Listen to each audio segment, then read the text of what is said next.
What's up, everyone? Welcome to Power Play with CJ. Today I'm going to focus in on the New York Rangers swapping in one Boyle for another. As Brian Boyle was sure to you know, sure to walk away from the Rangers, and I signed Dan Boyle to a 2-year, $9 million contract, $4.5 million a year. Obviously, no relation. Brian Boyle is a Hingham, Massachusetts native, and Danny Boyle is from Ottawa. I didn't know that. And they actually had two different kind of paths to the NHL.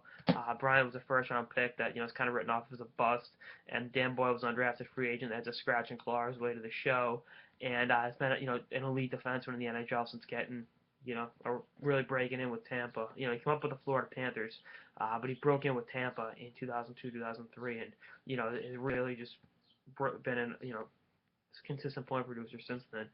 63 points, career high.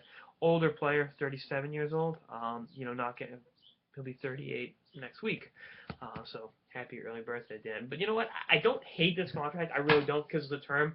Not in love with the cap hit, but I mean, if he gives you, if he helps the power play a little bit, the Rangers power play, not this power play. I think it's worth it. There have been much worse Glenn Sather signings on July 1st. So I can live with this deal. I'm also glad that Tampa Bay didn't bring him back because I don't think he would have fit what they're doing down there. And the other thing was Yzerman. He never was there with Yzerman, so I don't think Yzerman ever saw the need to have a reunion. Nor do I think Yzerman's that kind of guy, to do that. I think he's too smart of a hockey guy to say, let's let friendship or, sentimental stuff, get in the way. But, again, not in love with the deal, but I don't hate it. I can live with this deal if I was a New York Rangers fan. You know what? He can make the team better.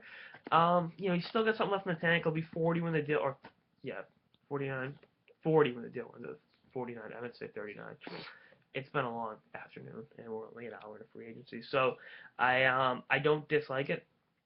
No, I can live with it. And I think Boyle, he can handle the pressures of playing in New York City. The guy's won a Stanley Cup before.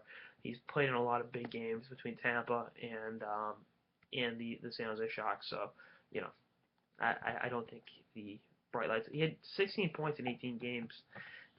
Playoff games in 2011 for the Sharks and 14 points in 15 playoff games in 2010 for the San Jose. So, with his offensive numbers, 70 points in 107 playoff games, worth it.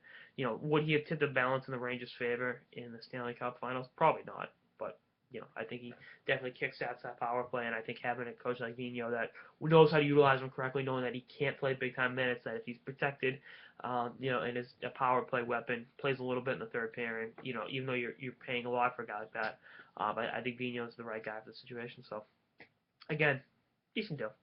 That's our episode of the Power Play with CJ on the New York Rangers signing Dan Boyle. Stay tuned for episodes throughout the offseason and beyond. Later, guys.